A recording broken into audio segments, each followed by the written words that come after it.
Everyone, we are back with another show today. Had a mini mini panic situation. My mic arm broke, which is attached to my desk, and now my microphone is a little bit farther away. Some people may say even sound better.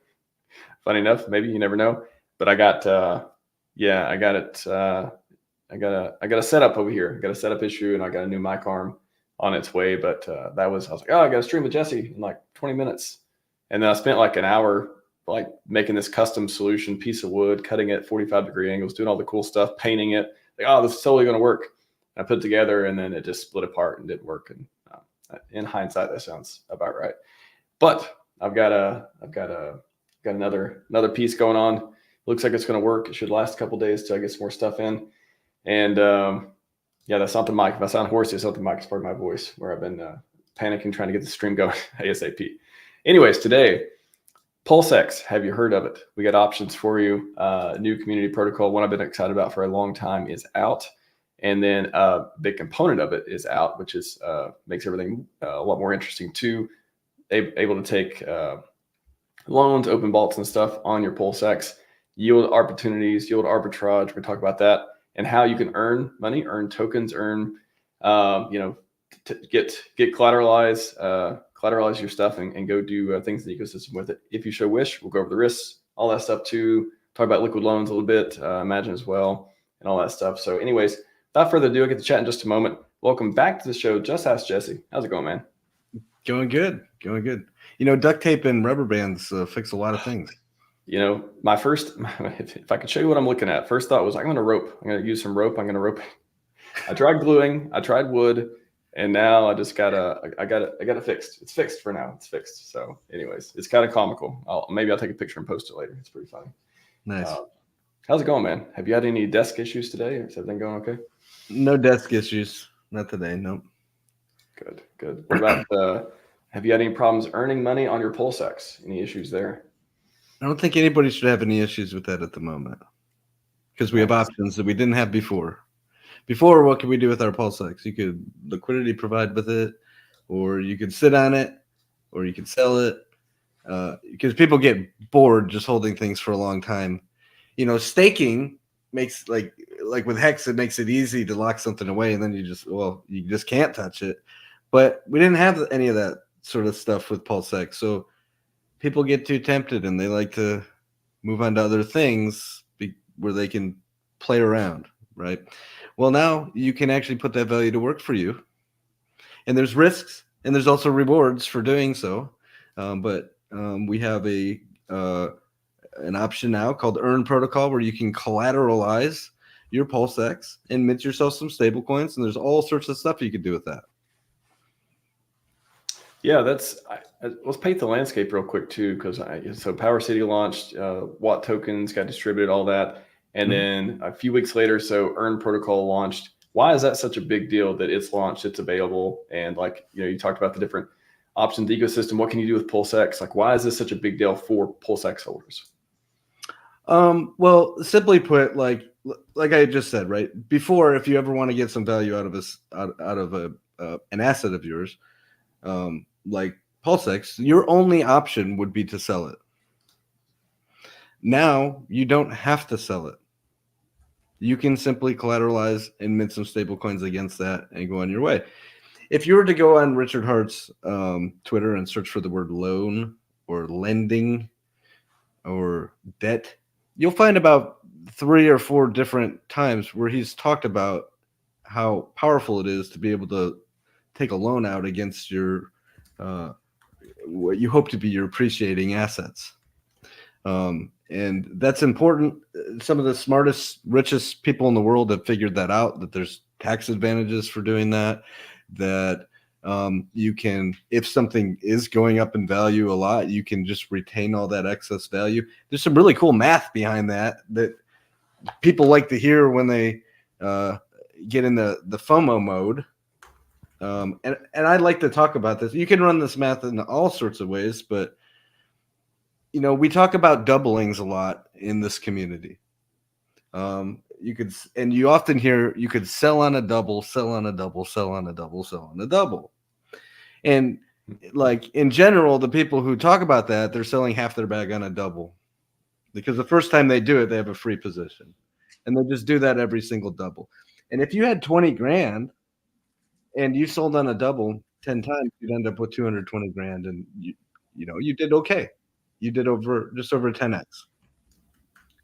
But if you didn't sell at all and all you did was hold, through 10 doublings, starting with 20 grand, you would have $20,480,000 worth of coins. It's a staggering difference. 20 million. So not even considering using a lending protocol, the difference between something that goes through 10 doublings and somebody who sells on each one versus somebody who doesn't sell at all is mega millions of dollars. But it's too tempting. And when you get to the numbers like, oh, I just hit $500,000. Oh, I just hit $2 million. It becomes way too tempting, and people normally just dump some of their bags, which is both harmful for the price for everyone else and themselves, but they're also shrinking their coin count, right? So if the thing continues to appreciate, their coin count is getting smaller, so they're not capturing any of that price appreciation. And not selling at all, they're able to capture all of the price appreciation. So that's why you see a difference of between $220,000 versus the other guy who started with the same value. He's got $20,480,000 worth of coins. Big difference. Now, that is why, like the smartest guys in the world, who you often hear, like Donald Trump, he hasn't paid any taxes this year. Well, that's because he collateralizes everything he owns. He just takes loans out against it. He doesn't sell anything, and he doesn't take a salary either because he doesn't want to pay taxes on that. So he just says, keep it. He doesn't want it, right? And he just lets his things appreciate, and then he takes a loan out against them. And his things continue to appreciate over time. Of course, not all investments for every thing a millionaire or billionaire own are going to do well. Some things will go down in value and get liquidated or foreclosed on or whatever. But in general, the best assets that we hope to be things like PulseX and Pulse and such on PulseChain, we hope that these things do appreciate over time. So now you introduce a lending capability into that where you can take a loan out against it, and it becomes extremely powerful. You have less sellers. You have more people that are locking up an asset and not selling it, which is good for price appreciation, but they're still putting that value to work. They're earning. You've got a native stable coin that then becomes introduced into the ecosystem, which is very powerful for a blockchain to have its own native stable coins. Ethereum kind of dominates the stablecoin industry at the moment. There are other chains such as Tron has their own stablecoin. There's some other chains that have their own, but they're pretty rare. Most stablecoins are minted and created over on Ethereum chain. But now we have PulseChain, which is fairly new, 8 months old or so, with 3 of its own native stablecoins. So you've got Coast, you've got the Liquid Loans USDL, and now you have the Earn protocol PXDC, all within 8 months on a relatively new chain. That's moving along quite nicely, showing that the builders on this chain are trying to build it out to be a powerhouse compared against the other chains, right? So these are all very good things. There are risks to every protocol. We're going to talk about some of that, but we're also going to talk about the rewards for using such a protocol. Definitely. Yeah, I think that's one of the most powerful things, and why I like a lot of these protocols that are building the native stable-coins, building the ability to, the tools for people who want to do things with their money. Like, I love staking. I don't like trading as much, but I love staking. I love yield and farming to a certain extent, especially on PulseX for Inc, for example. But if you're at a certain point in different points of the cycle and otherwise, it could be advantageous, again, if you do your own research and figure this stuff out and how it works and the pros and cons and stuff that we're going to get into, to use these more advanced tools that are at your disposal. So not only do they lock up TVL, not only do they enable new features and utility in the ecosystem, advanced players who want to bring big money in need to have them. If they don't have them, how long are they going to stay? They're going to come here and trade a little bit and leave, or are they going to be able to lock it up, hashtag never selling, all that stuff over a long period of time? That's what we want for this ecosystem. So yeah, Just on earn too. So let's look at these stats. Let's look at these yeah. stats for a second, just so the community is aware. Like, so there's $73.6 million worth of PulseX locked up in these vaults. Now, these people are putting that value to work. They're minting 22.5 million stablecoins off of that. So it is over collateralized. There's plenty of value in the system. It backs every single one of those stablecoins multiple times over. So this is an over collateralized protocol. And those people are now doing what they always wanted to do, and they're not having to sell to go do it. Right. So it's very price positive, I would say, for the PulseX token.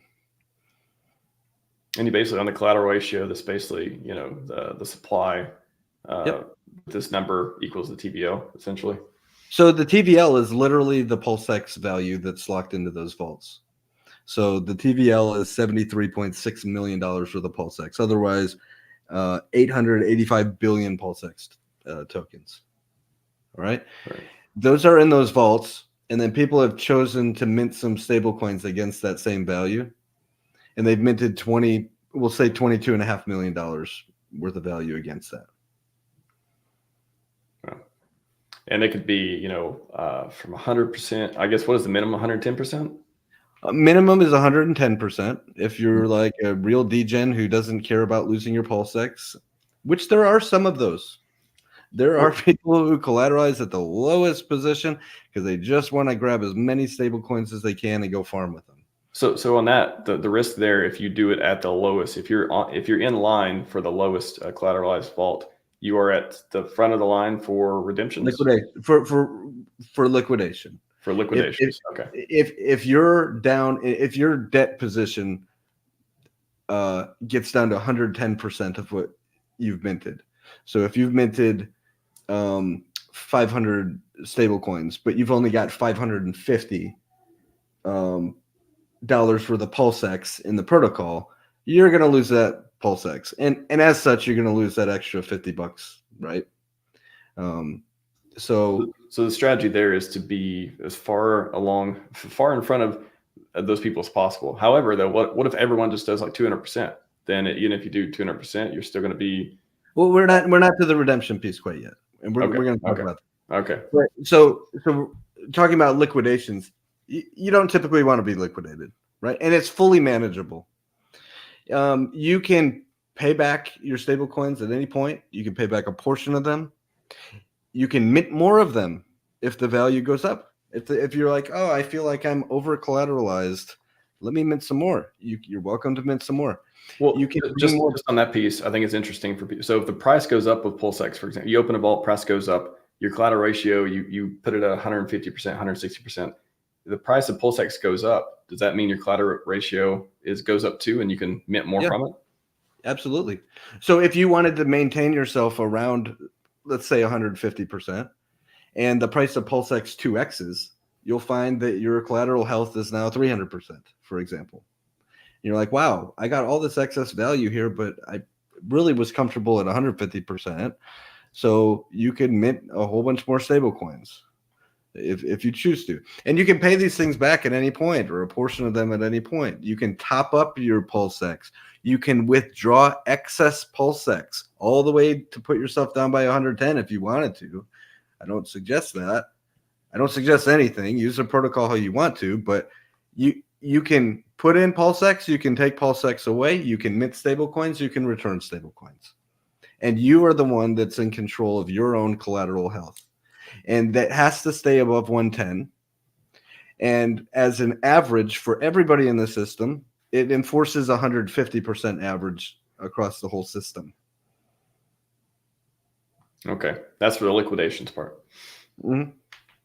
Now, and we're talking about the vault, the box up here where it says vault. That's where you would deposit some PulseX and then tell it how many stable coins you want to mint. It's quite easy. Now, there's another risk for being in a vault, and that's called redemptions. And it's like the scary word in the community at the moment, because I think there's a big lack of education what a redemption actually is, and how it works. So you heard me say that you can pay back your loan at any point or a portion of your loan. You as an individual have a debt, and at any point you can come back and pay back some of your debt if you want. But these stable coins end up all over the place. They end up on dexes. They end up in pools here and pools there, and protocols scoop them up, and they're all over the place. So each of them has to still be able to pay back that debt. So essentially, anybody can take a stable coin and pay back some debt. So if RHMax has, a debt position, and I've got 10 stable coins in my possession, and I wanted to pay back, I wanted to do what's called a redemption.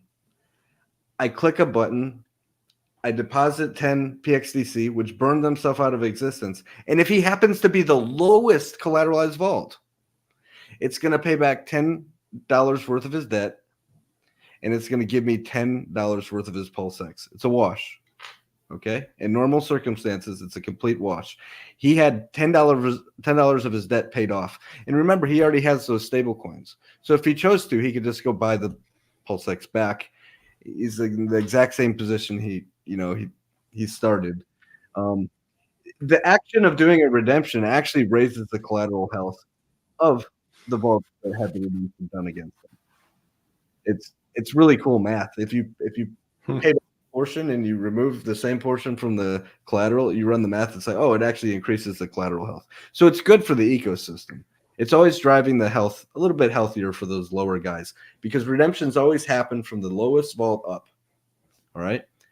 Now, the reason that redemptions are necessary and will happen, but they're not necessarily something to always be scared of. There are risks involved, but is because each stable coin is essentially guaranteed. Just like if you have USDC, you hope that it's guaranteed that if you send that to Coinbase, they're going to give you $1 worth of fiat. If you have $1 worth of DAI, and for whatever reason it's trading weird on a DEX, you're guaranteed in Maker that the Maker protocol is going to give you $1 worth of ETH for it. And the same with this. If you have one PXDC, if funky things are happening on a DEX because people are trading, stuff around a lot, you can come back into the protocol, and the protocol promises, enforced in code, that it's going to give you $1 worth of PulseX for that one PXDC. And it burns that PXDC, and it gives you $1 for the PulseX from the lowest collateralized vaults. That keeps the peg of the stablecoin. That's one of the mechanisms that keeps the peg, because there's always a guaranteed ARB. When people buy and sell tokens on an exchange, a decentralized exchange, they go up and down in value because the ratios change. The DEX doesn't know the difference between a stable coin and a meme coin or of hacks or this or that. All it knows is these contract numbers, there's this quantity of them, and this other contract number, there's this quantity of them. So if somebody is dumping some stable coins or something, the stable coins drop in value. They all do. USDC, it happens to it if somebody dumps a bunch. USDL, PXDC, it doesn't matter. If somebody dumps a bunch of them, they go down in value. And there has to be an incentive to buy it back up. There's two ways that the community can profit from buying that up. The first way is simply buy one stablecoin with another stablecoin, and bam, you just repeg the price. You use both to balance each other, and you're in profit. So an example is if your 100 DAI will swap and give you 105 PXDC, you might want to conduct that trade because you just made 5 stable coins like that, right? And you help peg the price back to $1. You use 2 different stable coins to balance each other out. Now we have a cool pool over in the PHUX protocol where it's a 5 stablecoin pool, and it's a balancer fork. And some of this happens naturally over there where they all balance each other out. But that is a great place to conduct trades and have extremely good order execution. The pool that was created is called the Oracle and Bridge pool. The gauges turn on next week. So not only will trading fees be earned, trading fees right now are netting 12.31% if you participate in this pool with like no impermanent loss, by the way, because we're talking about stable coins. You're just parking your stable coins in here. And then unless one of these has a complete depeg or something, which you've seen with USDC over a weekend once, you've never seen it with LUSD. You've never seen it with USDL. You will not see it with PXDC. It's always redeemable. These things paired together, some would say, are pretty safe to be in this kind of pool. You're not really subject to impermanent loss like you are in other types of pools because they're all stable coins. So you can park stable coins in here and earn 12.31%. And next week when the gauge is turned on and the emission of the incentive PHUX token starts emitting, that number goes up. I don't know what it'll be. Could be 20%, could be 25%, could be just 13% total. I have no idea.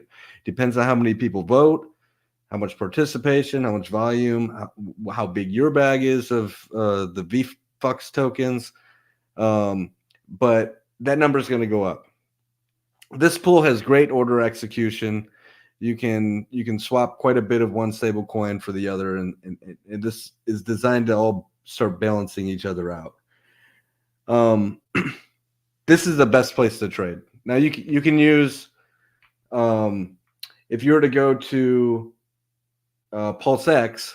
PulseX is great as a Uniswap V2 fork, which is not the best necessarily place to conduct a trade for stable coins. It's great for other tokens, but the way the X times Y equals K formula works is not necessarily great for stablecoin pools.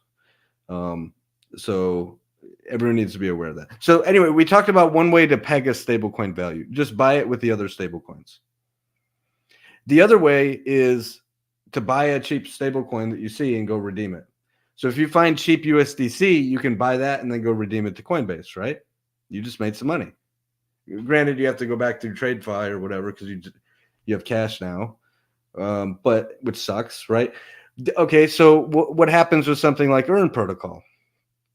You can buy a cheap stablecoin. Let's say you find it, well, shoot, it's trading at just under 98 cents right now. Well, when redemptions are live, you'd be able to buy that.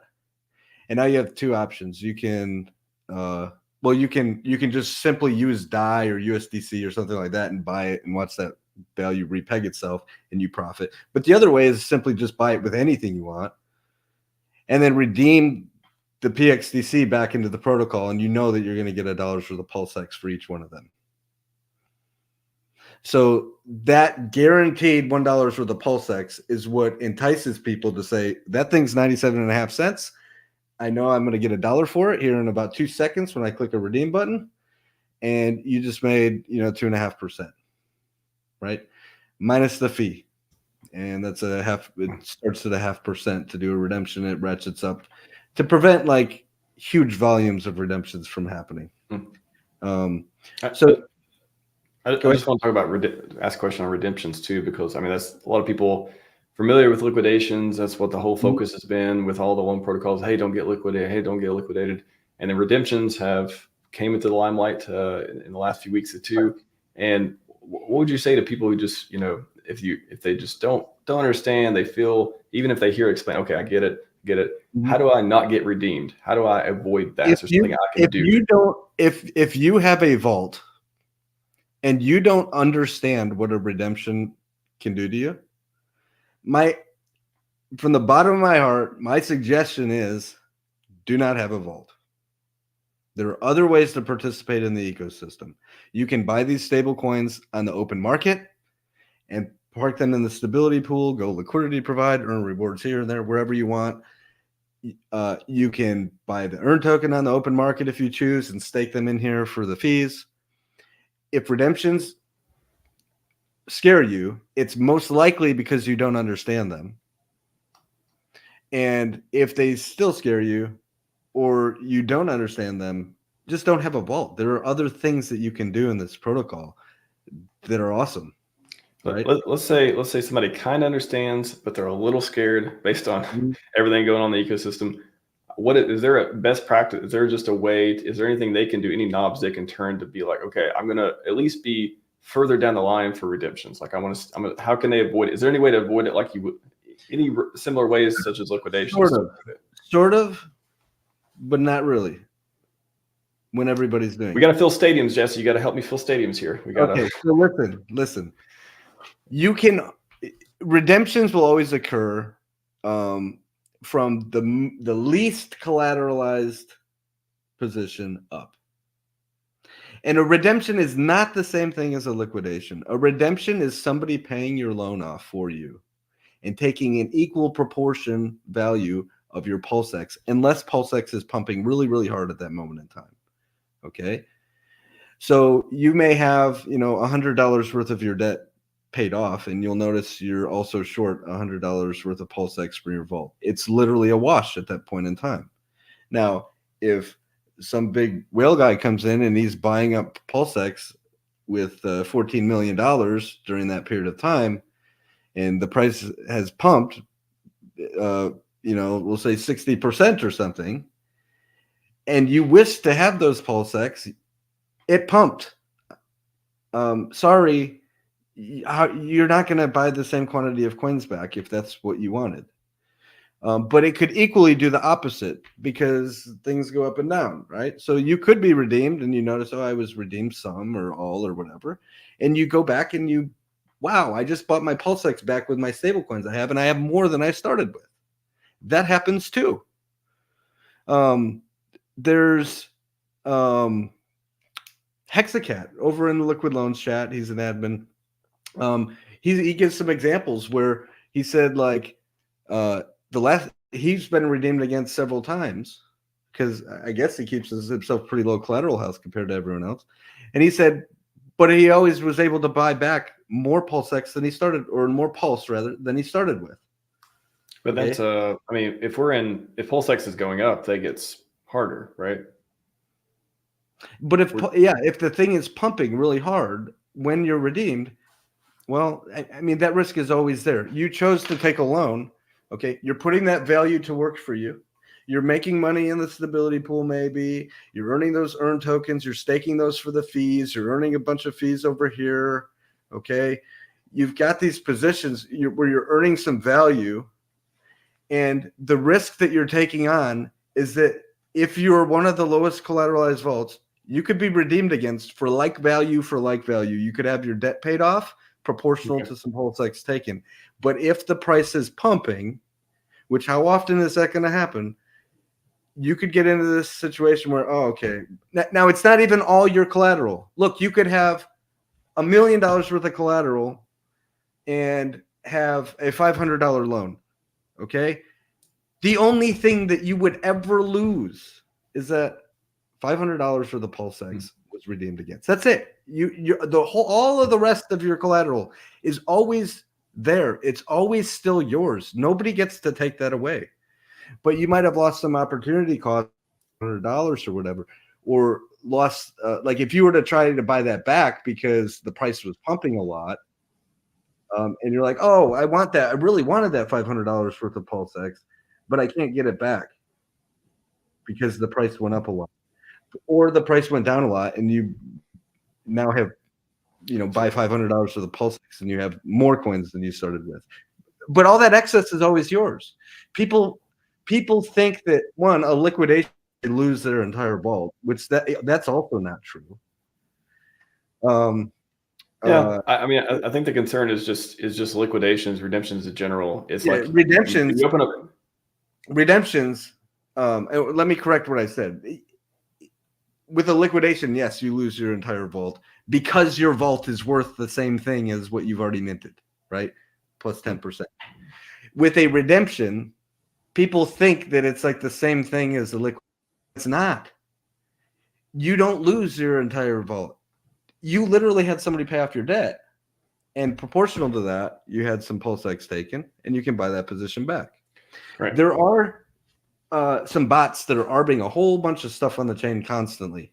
Okay, they're arbing between PulseX and PHUX and 9mm and Liquid Loans. And when our redemptions come on, these bots will likely use Earn protocol as part of the source to do all of these arbitrage opportunities that are going across the chain. You'll never be able to stop that. And arbitrage is actually a good thing to balance out the prices of tokens to what they're supposed to be. But as users in this system, you have to be aware that if you're the lowest collateralized vaults, you could be redeemed against, but it's not the same thing as a liquidation, and it's not as bad. But there is the possibility that the price could be randomly pumping at that moment in time you were redeemed against. And then you're like, oh, I can't buy all those back again. But it's not your whole bag. The excess collateral is always yours. It's still there for you to claim. From the user experience, though, it's like, in fact, if I were to imagine, okay, so, I'm gonna open up a vault, put this in, and then I think I have safe collateral, whatever, it gets redeemed, and now I'm like, oh, where'd my vault go? Okay, well, yeah, I have the collateral I took out, but at the same time, I just lost, 30%, 40%. Like that doesn't feel good to the user. Like, how can I trust this thing? It's not that the protocol, not that there's a bug or issue or anything, but that's the user experience maybe people have had with them before. Yeah, because the chain pumped really, really fast. And there were some redemptions at the same period of time. Now, how do you avoid a redemption? Way number one, if this sort of thing scares you, do not have a vault. It's not as scary for the people that understand it. It's really not as scary as it sounds. But if it still scares you, don't go through crypto in fear. Just don't have a vault. There's plenty of TVL in the system. There's plenty of other opportunities to go purchase the stable coin and put it in the stability pool. Purchase the earned token, put them in the staking pool. You can do all sorts of things. You just won't be comfortable taking a loan. Okay. And that's perfectly acceptable. The other thing you can do is have your collateral health higher than, the lowest vaults, right? What does that mean though? Because if everybody's doing it, if that's how we go through life using this protocol, if I'm trying to be healthier than you, and then you're trying to be healthier than me, and then I go, oh, I'm trying to be healthier than you again, then everybody's just constantly getting healthier because they're trying to get away from something they fear, which is a redemption. But it's not actually solving the problem. It's not making anybody safer because everybody's moving up together, and the thing literally goes from the lowest collateralized vault up, regardless of where that point starts. Right. So you could call this cascading. It's not, it's like cascading, increasing health rates. And it's a little bit silly that everybody's doing that to each other and driving the health higher and higher and higher. And I think it's literally because people don't understand and they're scared of something that they don't necessarily need to be scared of. They need to understand the risks involved. But if it scares you, don't take a loan. And if we can get that through everybody's head, the system remains healthy, and we'll see collateral health around 300 or 400% and hovering around there all the time, and it's going to be great. I think that's the key. Is and again, just to clarify, so your collateralization ratio can help you avoid getting liquidated or redeemed. Is that correct? Correct. And the liquidation is much easy. It's really easy to manage your liquidation point. This thing literally we put in here where is liquidation price? Okay. If you have an open vault, it'll tell you the price that PulseX has to be for you to be liquidated. Okay. And you can easily tell, oh, I'm at 150% or I'm at 200%. I feel comfortable. And if you don't like it, you can add to, you can take away, so on and so forth. That's super easy to manage. What's hard to manage is somebody going to click the redeem button? And am I lower than everybody else? And am I going to have some of my debt paid off and some of my PulseX taken away proportionally to that? That's what's impossible for you to manage. That's the other side of the equation where somebody else has the ability to redeem. Impossible for you to manage directly. Impossible for you to manage directly. But again, I'm trying to take the fear of, I want to take a loan. I feel like the words redemption and liquidation, they make sense. Like I've watched the videos, I did all this stuff, but then I see people, in other protocols or otherwise getting liquidated. Maybe they have a higher collateral ratio. all this stuff going on with, I think Liquid Loans is making a bunch of changes and improvements and stuff there with that too. Mhm. But just the whole thing of, okay, I understand it works that way, but I want to be able to use this and not have that happen. Is the key just to have a higher collateral ratio than everyone else? Like, is it just a race Yeah. to Yes. have a If healthy you have collateral ratio? yes, if you have higher collateralization level than everybody else, chances are you're not going to be redeemed. But caveat, every single stablecoin that's minted is able to be redeemed. Which means if everybody were to say, you know what, I don't like this protocol anymore, they could just unwind it by doing tons and like just redeeming every single stablecoin that was ever minted. Okay. Not that that's going to happen. Okay. We have, let's see, how much of the percent is in the stability pool? We have PXDC in the stability pool, 88.3% of the stablecoins in the stability pool. Those won't be used in this. Nobody's going to use those to run a redemption. It doesn't make sense because they'd have to withdraw from there. They're stopping earning any earn tokens. Then they run a redemption and get some PulseX. They pay a fee to do that, but now they're stuck with PulseX. Now they're going to sell that back for some more PXDC to try and go back into the stability pool. They're going to eat some slippage and a fee on whatever DEX they're using to try and get that PXDC to jump back into the stability pool. It just doesn't make sense. So that you can assume that most of that's going to always just stay in the stability pool. People may exit from time to time, but it's not like they're going to exit to go run a redemption. All right.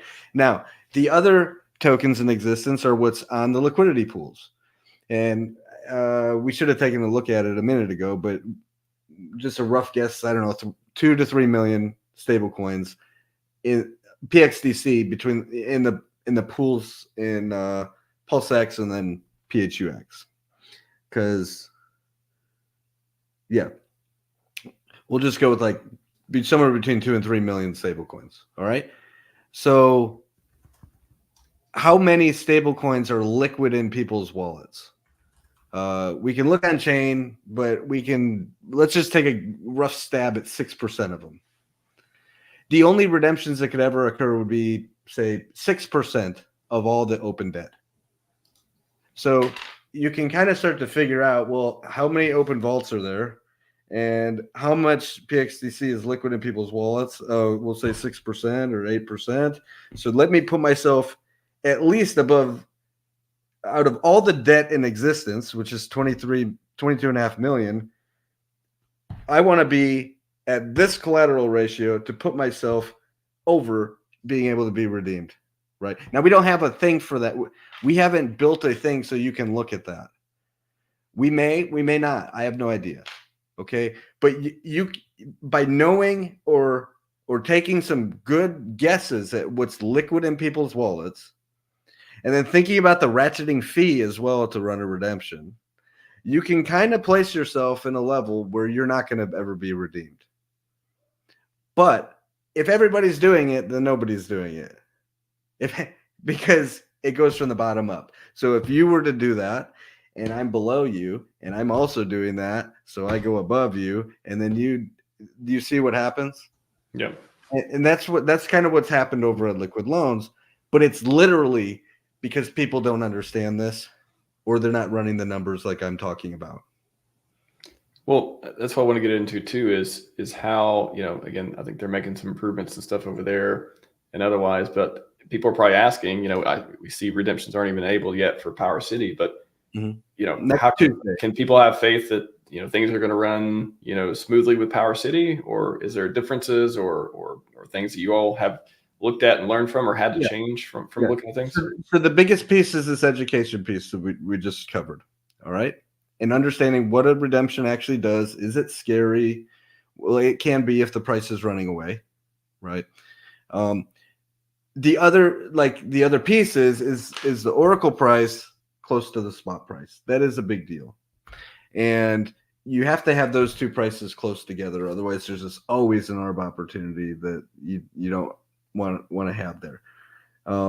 So we've put like what you've seen on Liquidity. Let me give an example of Liquidity. I think Liquidity uses 15-minute windows, right? And then they use Chainlink, and it uses like a weird hour thing too. But that's too long on PulseChain. It's too long of a time period on PulseChain. The gas prices are too low, which means the ARB opportunities are not being hindered by the gas. So every little price change of any token on chain, as long as you can make more money than the gas it costs, you can run a redemption. So literally a 15-minute report is too long. We've recognized this. We've poured over a ton of data. And what we've done is we've gotten our Oracle price really, really, really like within blocks, a handful of blocks of the spot price. Okay, so that takes care of normal market conditions. But again, anybody can come into the chain and do a market buy of like $14 million. And what does that do? Right? It drives the price up really, really quick. You don't necessarily see that same behavior on ETH. That behavior is cool for people who hold that token that just got pumped. But there can be like consequences of what if a redemption's run during that period of time and this guy just pumped the token a whole lot and I want to buy that back. Oh, but it pumped 40% and I wanted that. But remember, a redemption doesn't take your whole vault. All the excess collateral is still yours. It's not the same as a liquidation. So people do need to understand that. It's like you get beat up, but you're not dead. Mm-hmm. I'm joking, but I imagine that's how a lot of people look at it too. They're like, I really don't want this thing to happen. How, that's why I'm keep driving home this point of like, okay, collateral ratio, that's that type of stuff too. But yeah, market forces. I mean, I mean, are you nervous for the 19th?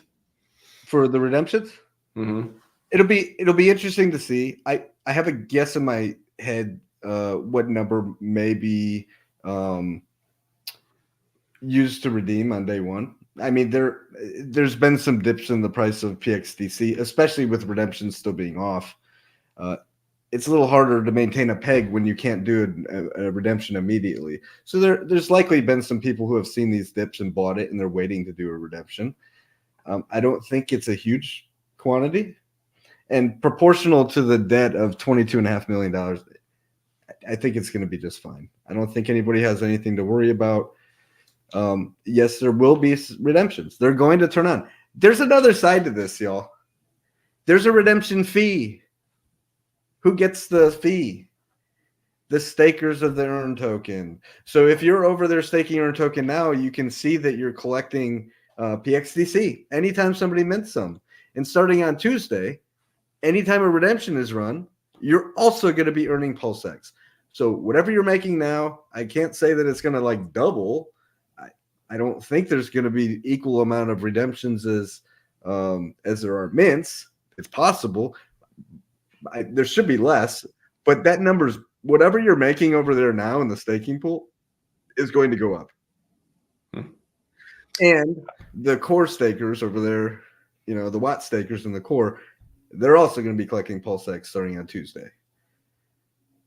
Well, let's get into that. I mean, I jest on the liquidation redemption. I just want to put that out there because I really think that's the piece that people are super concerned about. So I want to alleviate that and at least give people some information.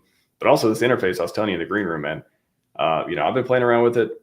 Super easy to use. I know I don't have any vaults open, but if I did, you would see, be able to adjust or close or see how much you're earning for the stability pool and staking, all that stuff too.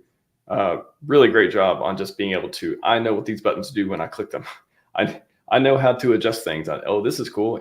PulseX went up. Cool. Now I can, if you're able to take more out and or do other things with and stuff too. People got PulseX. How would they use this protocol to make more money on their PulseX? So you can click in here and you can click the vault area. You would approve the tokens and you would place some PulseX in the vault and tell it how many stable coins you'd like to mint.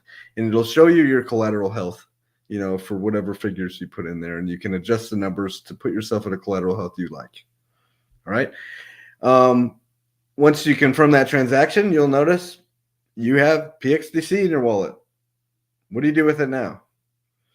Well, you can go spend it on a meme coin and hope you don't lose it all. Nobody would recommend that to you. You can go buy something else cool with it. Yield arbitrage, Jesse. Yield arbitrage. Or you can be smart and say, well, the thing that I like is already the PulseX that I just locked in the vault. Let me not like leverage myself into buying like some meme coins where I could lose it all, right? Let me just keep the PulseX locked in there. That's the speculative play that I like, and put this stable coin to work for me. And you can come in the stability pool and you can deposit your stable coins. When you do that, there's an emission right now. There's 31.4 million earn tokens left in this pool. Those things are emitting out at a decreasing rate forever. And the rate is like on a halving. So every year, half of what it was 365 days earlier, but it just slows down every single block. So right now it's emitting at the most. So sitting in there with stablecoins earns you those earn tokens by just parking them in the stability pool. Now, the purpose of the stability pool is to absorb any liquidations that might occur. What would happen if there's a liquidation is proportional to everybody in this pool. You're going to accumulate some PulseX, and your stablecoins are going to burn. Not all of them, because it like uses everybody in here to pay the debt. But some stablecoins will burn, and you'll pick up PulseX in its place at a 10% discount off the market price. So you actually are accumulating more value worth of PulseX than the stablecoins that are minted. Some people like to immediately pull those out and go sell them back for more stablecoins and lock in that it's really a 9.5% profit immediately.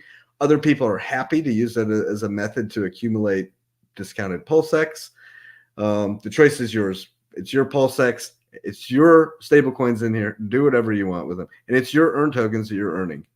What do you do with those earn tokens? You have to have earn tokens staked to earn the fees. Anytime somebody mints some stablecoins, there's a 0.5% and it ratchets up, actually. It could be as high as 5% at any given point. But typically it hovers around 0.5% borrowing fee. So when somebody mints some stablecoins, the fee for that, the PXDC, goes to the stakers of the earn tokens in that third block down there. Okay. Also, there's a fee to run redemptions. So that if there's any redemptions, if you're staking earn tokens, there's also the fees for that flow to the stakers of the earn token down in that third box down there. Okay. So it's kind of cool because you can stability provide and earn some earn tokens, earn some PulseX. You can take those earn tokens, put them in the staking pool, and you can earn the fees. And all of this is like a self-supporting ecosystem, and it's all over collateralized. You're just there supporting the system, earning the fees. There's other ways to support the ecosystem. If you click on the utilities tab at the top, you'll see that we have a slow internet. There we go. Okay. PXDC, PulseX, LP staking, earn PulseX, LP staking. So if you were to go, and the links are here, by the way, if you were to go to PulseX and LP PulseX and PXDC together, you're going to get a PLP token in your wallet. All right. Go back. You then stake that, and you're going to earn an emission of those tokens. I misspoke the last couple videos saying 42 days. It's actually 60 days of emissions for these liquidity pools. A benevolent entity overfunded these pools, made it good for 60 days. I love benevolent entities. Not 42 days.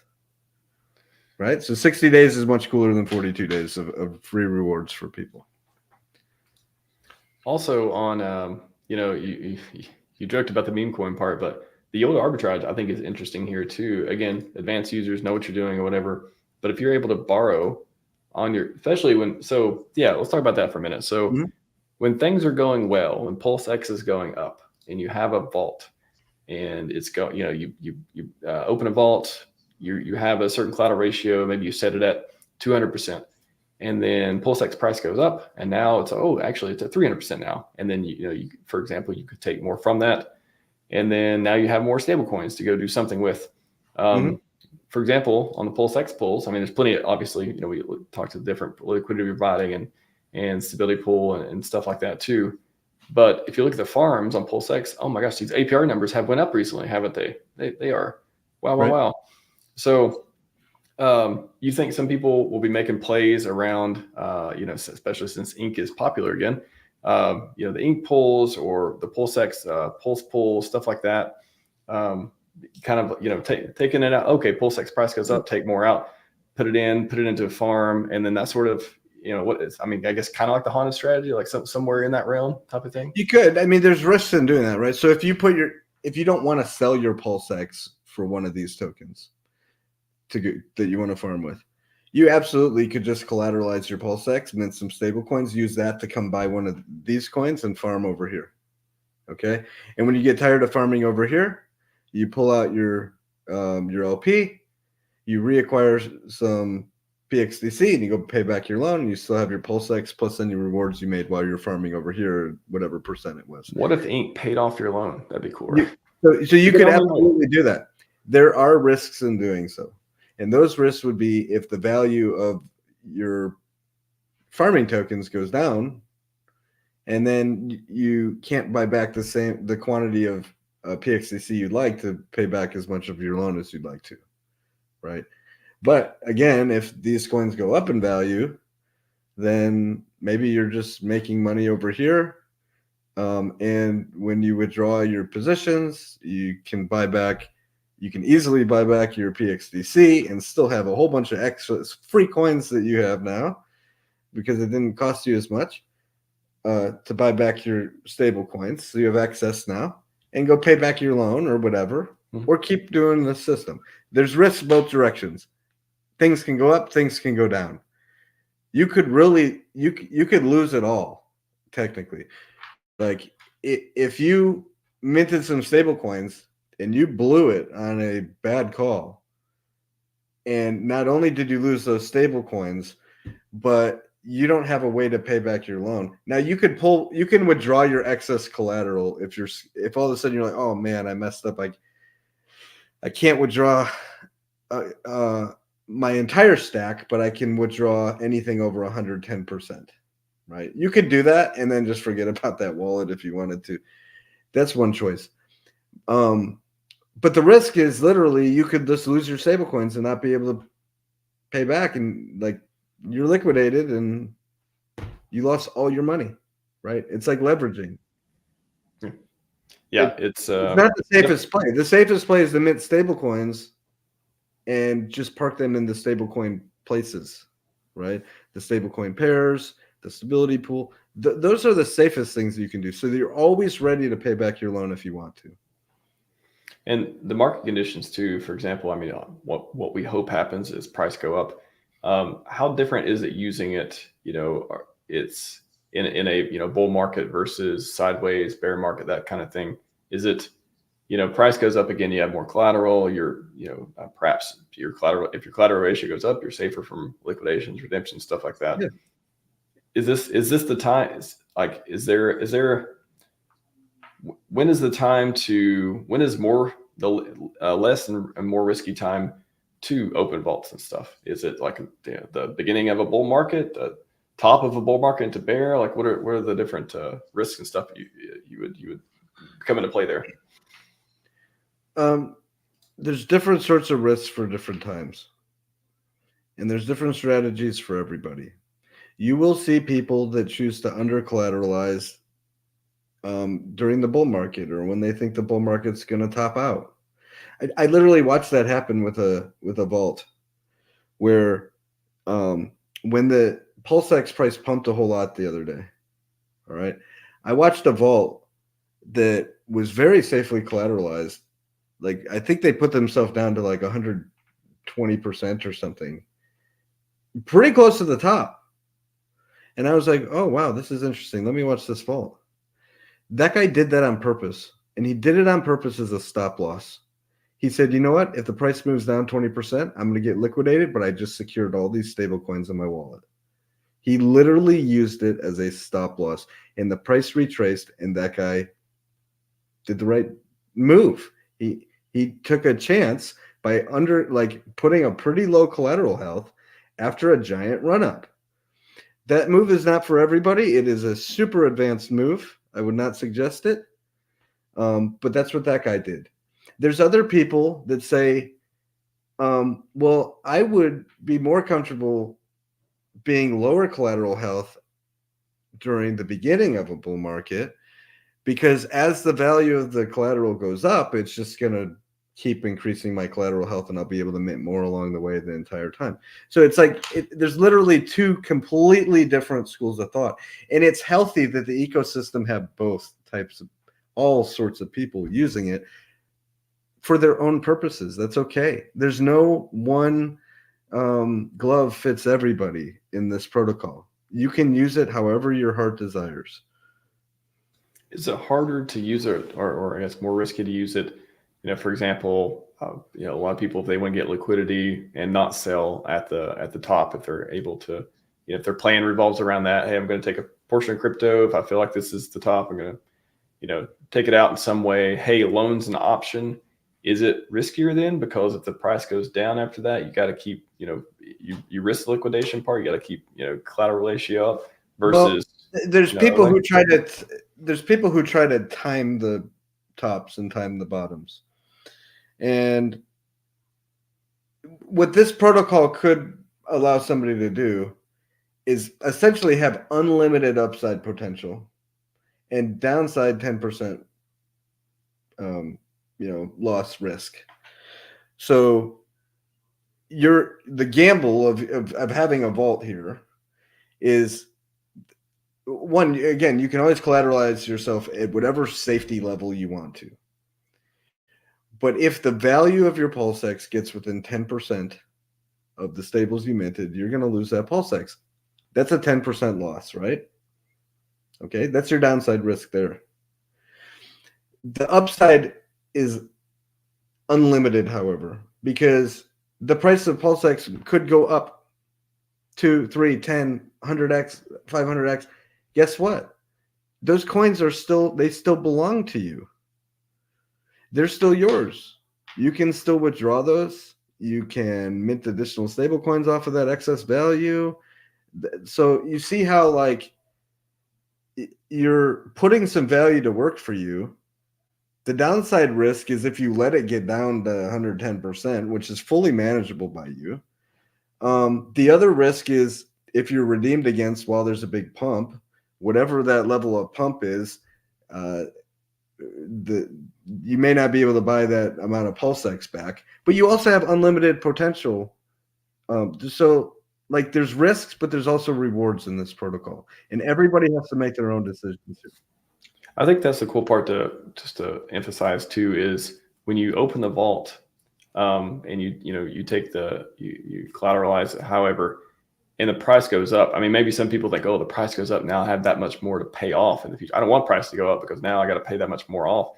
But actually, price goes up means you can either take more collateral or you can still pay it back and get those coins back, even if the price went up. Is that right?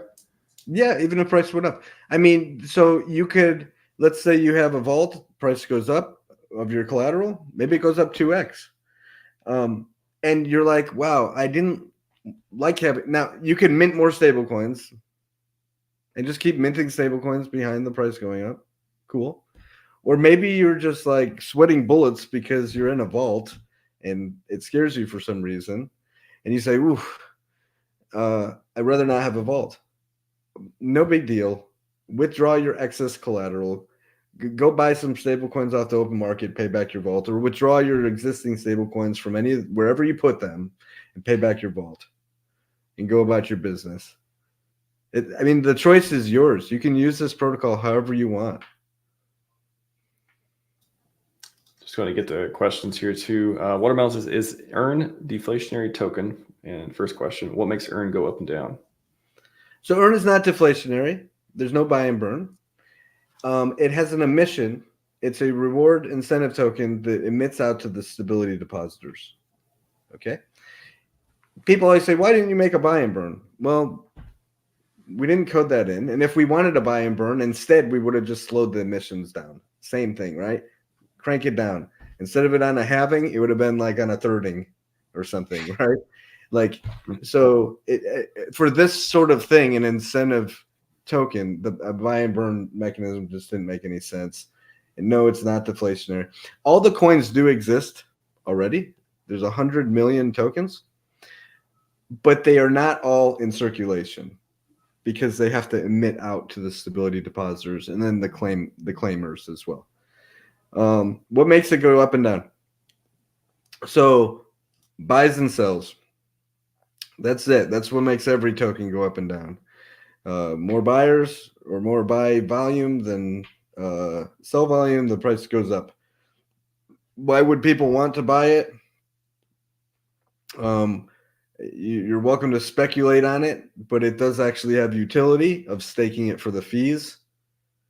There are free ways to accumulate this by being in the stability pool, or if you're a claimer, you can accumulate these things for free. Some people are impatient and they want to get their hands on some of them now so they can get a bigger position of the fees that they can collect. So that might be one reason why somebody might want to buy some. That would make it go up, if there's more of those sort of people than the sellers. What makes it go down?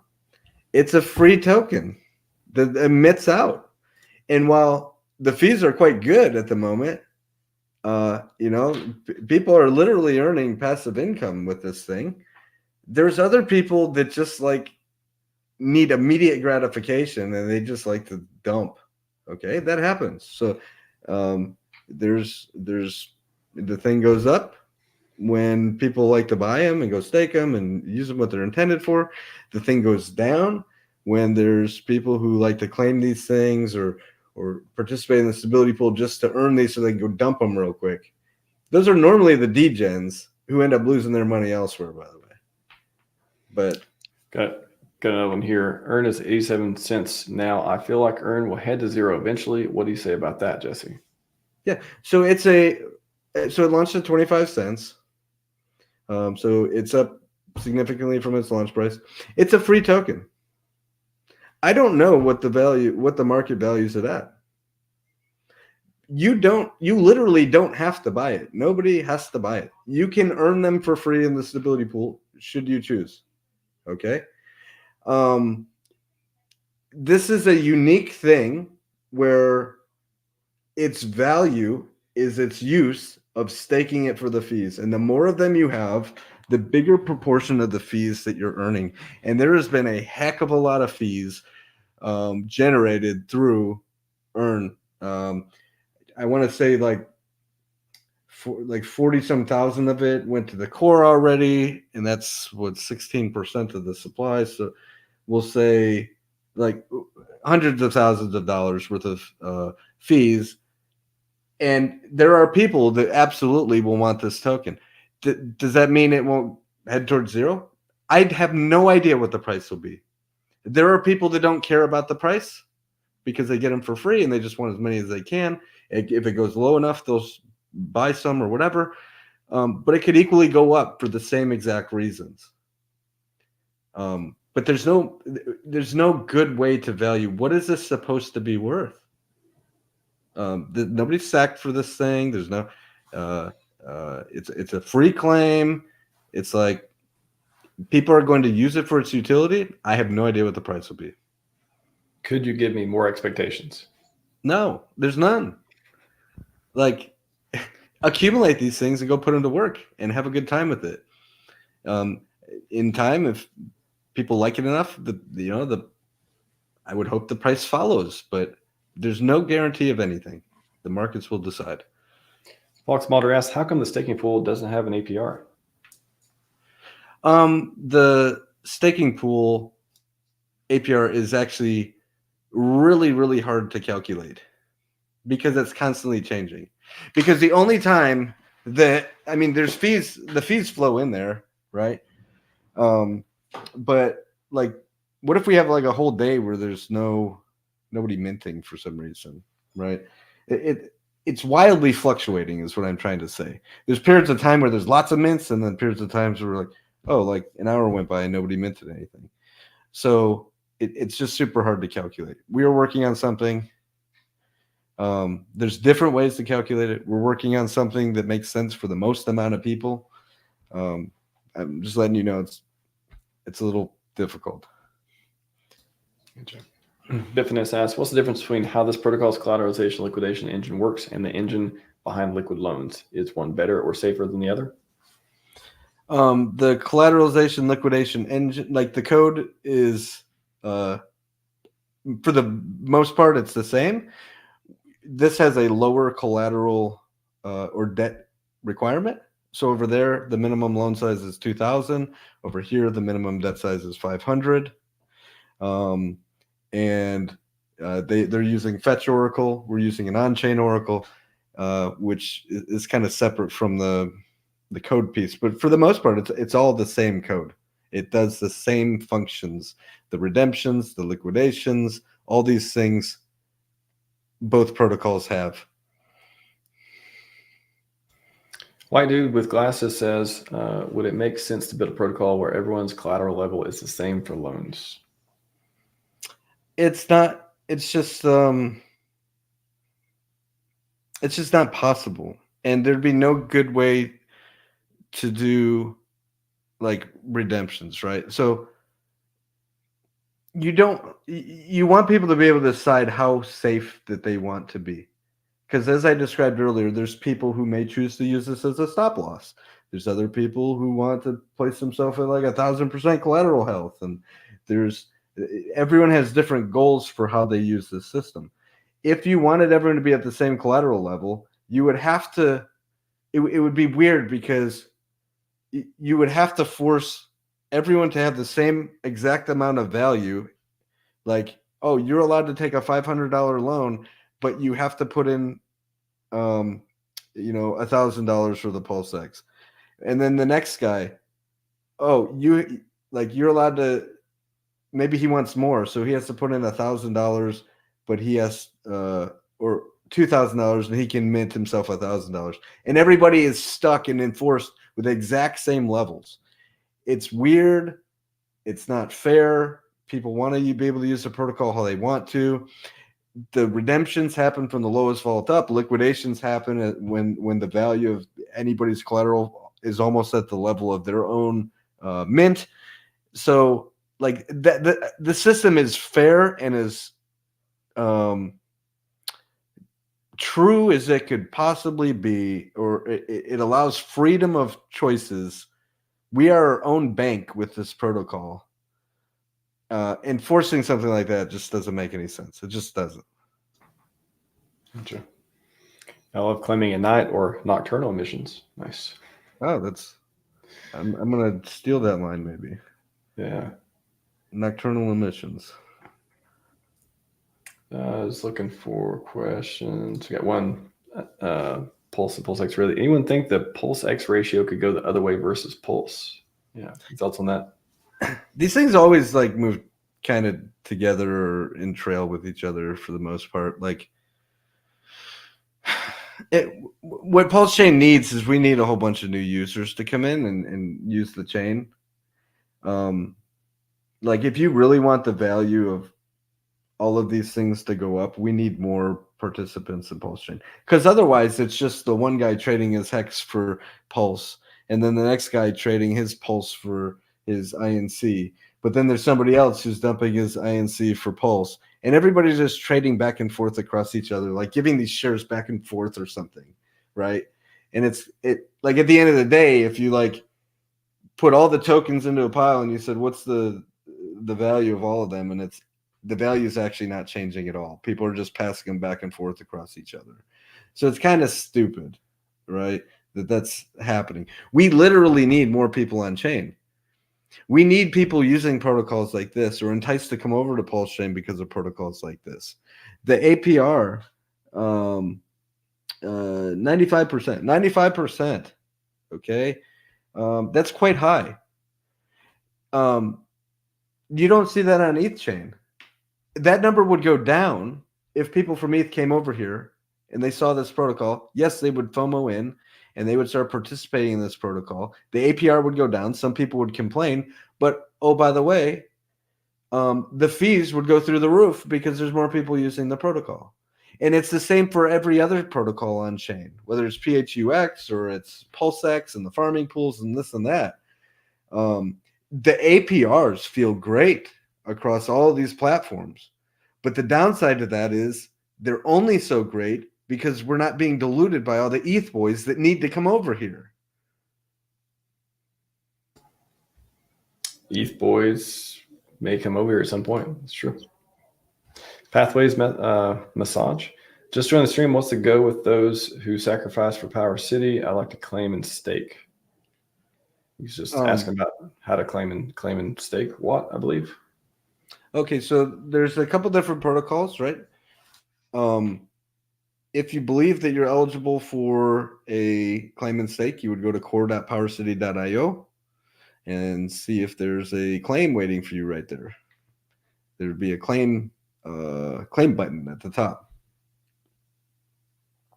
And you claim that, and it would auto stake, and that's it, right?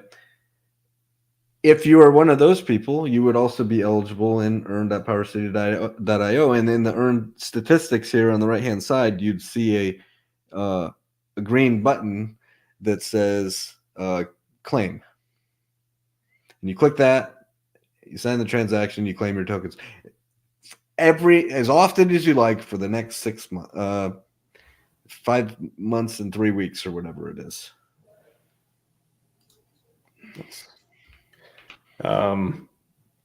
Yeah, just before we wrap up here too, I just want to get your anything else interesting happening in the ecosystem. I feel like we covered Earn pretty well. As far as anyone else have any questions, I'll take a couple more. But until then, what's your pulse of the ecosystem? We had a lot of Richard tweeting, had some eHex stuff going on. What's going on? What do you think is interesting?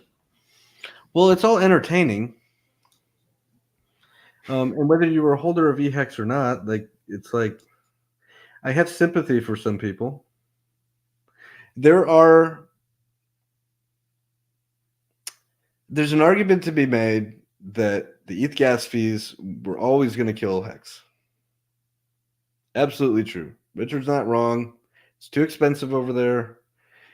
You get all these participants coming in, and when they go to end their stakes, it's too expensive, and they leave their stakes bleeding out.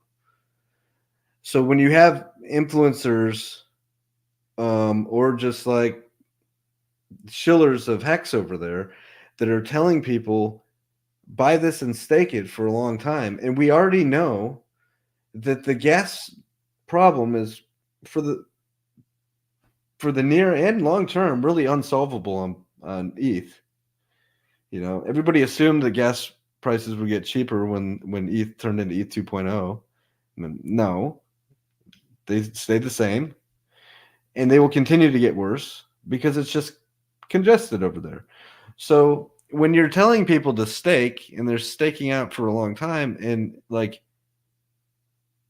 the only hope that those people can be in profit is if they come in really, really big to offset the gas that they're going to lose, or that give them some false hope that there's going to be a gas solution in the future for ETH. But these people are putting in real money and locking it away under the hope that things will get better in the future. That's not fair, and that's not right. Okay? Well, so Richard is 100% correct in that regard. On the other hand, I have sympathy for the people because there are people who enjoyed staking over there and were okay with the gas fees and have purchased since PulseChain has launched. If you just look at all the volume of buys and sells since PulseChain was launched, there's still been activity over there. And there's people who have put hundreds of thousands of dollars into stakes and staked out with the narrative that the T shares are cheap. There's accumulating T shares is what you're supposed to do. They're also following the narrative that this was a fork and not a migration. And there was, to them, there was no well, maybe it wasn't the smartest move. You still got to have sympathy for these people because it's like they just didn't see it coming. That all of a sudden the founder would say, you know, I don't We're like going it. to PulseChain. We're going to PulseChain, right? Which of course causes a race to the door, emergency end stakes. The thing goes to zero, and the first ones out get the last bit of value out of those pools, and everybody else gets wrecked. The whole idea is to not get people wrecked, save people, and there could have been a smoother way to do that. I feel, and there are a lot of mad people in the community. I do see both perspectives, but I think it did tear the community up a little bit. Of course, you always hear people say, this is 4D chess, it's a shakeout, this is what you have to do to shake out the OGs. 5D chess. Okay, and it's like, I don't know. I don't like hearing people say that anything about 4D chess. There's good and bad ways to do things. I'm not going to say Richard did anything wrong. He just put his opinion out there, but there's a lot of people that are angry and a lot of people that did lose some money.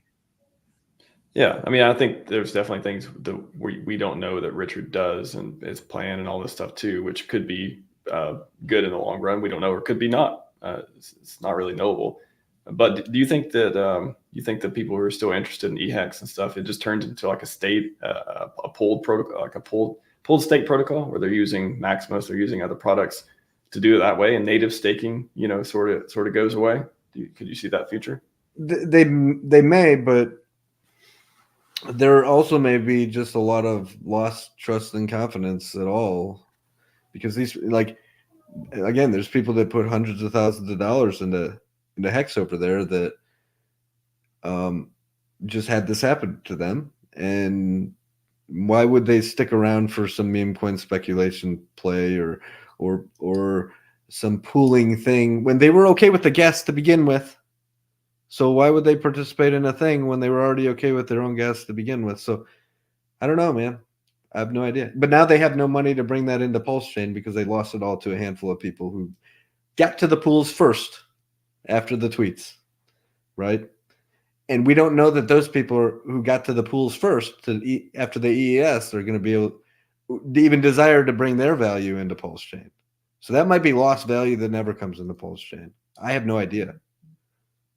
There was a smoother way that this could have all gone down. I do know that. I've said too, it's like, it'd be nice to know this last year when the first tweet came out about the market has chosen. It's like, okay, well, I don't know. I talked about it anyway. I put a thread where I talked about some of this stuff, and I did 2 streams on it already, so I don't want to get too deep into it. But I think, yeah, it's if this was, I guess it would suck more if this wasn't a bull market, like if there was like no hope of a lot of the products going up. But hey, who knows? I think EHEX. I don't think EHEX is going to zero, but definitely PulseChain Hex is going to dominate from here on out. It certainly seems that way. That's from the consensus.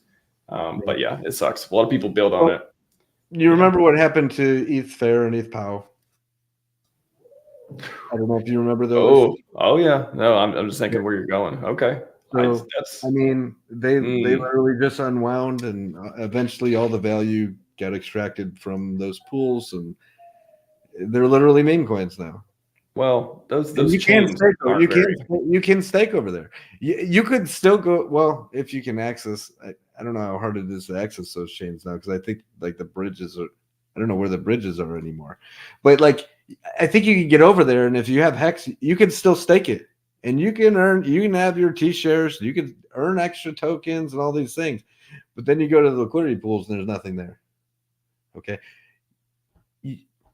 I don't want to say that the ETH chain is going to fall into the category of ETH Pow and ETH Fair, but it's possible. Well, the ETH chain is just, I mean, it's the biggest world computer right now, right? It's got the most eyeballs, it's got the most track record, it's got the most liquidity. I guess we'll see if the Hex liquidity gets pulled. I mean, I think that'll be the biggest thing of like, oh, this is not going well. But if it stays, you got millions of dollars of liquidity there, even if the stuff isn't staked, bull market. Well, somebody's LPing there, right? So the question for them becomes, if you're an LPer, do you want everybody dumping their Hex into your hands and you giving up the last bit of your USDC that you have in those pools so that you're the last one left on the chain? So when you do withdraw your LP, it's just like you just got a whole bunch of hex and nothing to do with it. Or do you say, you know what, let me take this signal from Richard. Everybody else already dumped all this into my pool. I'm just going to withdraw the rest of it. I don't know. We don't know who these LP guys are. So maybe anything could happen. Maybe the pools change too. Maybe it's, everything starts going back into ETH because, hey, what if ETH goes up, or Hedron pairs start getting powered up, or other things other than USDC? Maybe that's a play. Right. All right, Jesse, great stream as usual, man. I feel like we covered, the product. Again, really, really cool interface. I really enjoyed playing around with it myself as well. And yeah, it's been a long time coming, but finally we got Core, we got Earn. When Pixel Park, somebody's asking about that. Pixel Park. So we made some progress with the audit team, getting this thing into audit. So we're certainly not going to release anything to the public until we make sure that everything's safe. And even after audits, we'll launch it on testnet for people to look at first.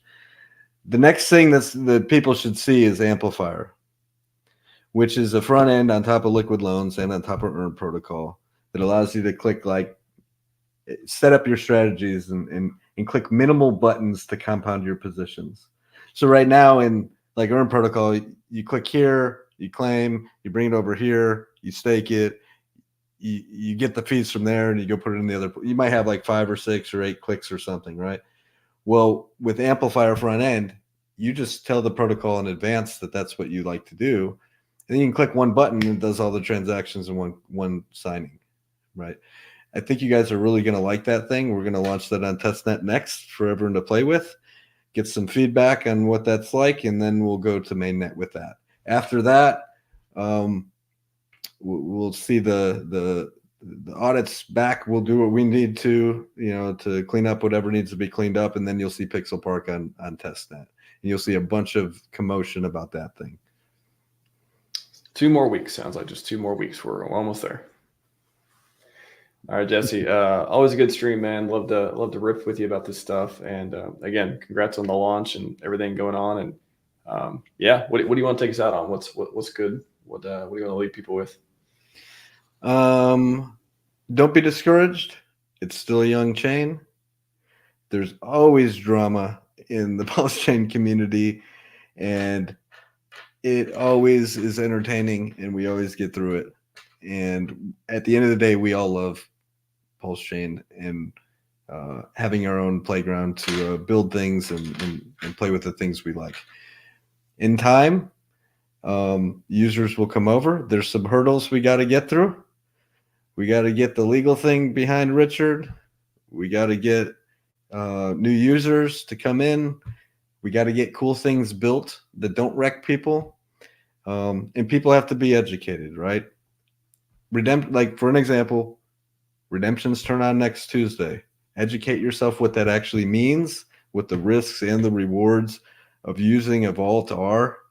Don't freak out and think that like the word redemption means you're uber wrecked or anything, but there are risks involved. And besides that, go to PowerCity.io on Twitter we always give tons of updates. We didn't even talk about our PortalX. We went through some updates with that, yeah. But and we'll continue to go through updates with that.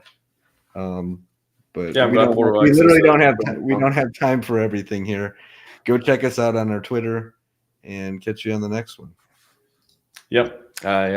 Super Tuesday coming up on the 19th. That's awesome. And I don't know, hopefully God will, Sack Daddy, one of you, if we could just pump that price to the moon. That'd be amazing from time to time. You never know. You never know. Everyone, that's all we got for you today. Thanks again for joining me, Jesse. Until next time, Scivive and 5555. We are out.